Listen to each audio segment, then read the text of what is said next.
হুগলির শ্রীরামপুর মাহেশ আজ আবারও সেজে উঠেছে ঐতিহ্যের রঙে, ভক্তির সুরে।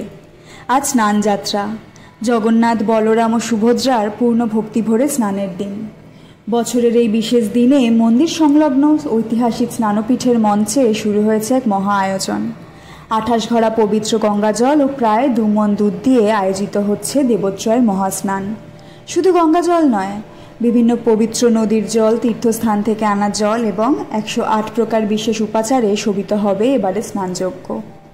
এই স্নানযাত্রাই রথযাত্রার প্রথম ধাপ।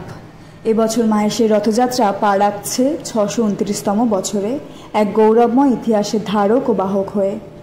স্নান শেষে দেবতারা যাবেন অনাবরণ কক্ষে, শ্রীগৃহের অন্তরালে, যেখানে তারা অসুস্থ থাকবেন কয়েকদিন। আর তারপরেই মহা আড়ম্বরের সঙ্গে অনুষ্ঠিত হবে রথের উৎসব।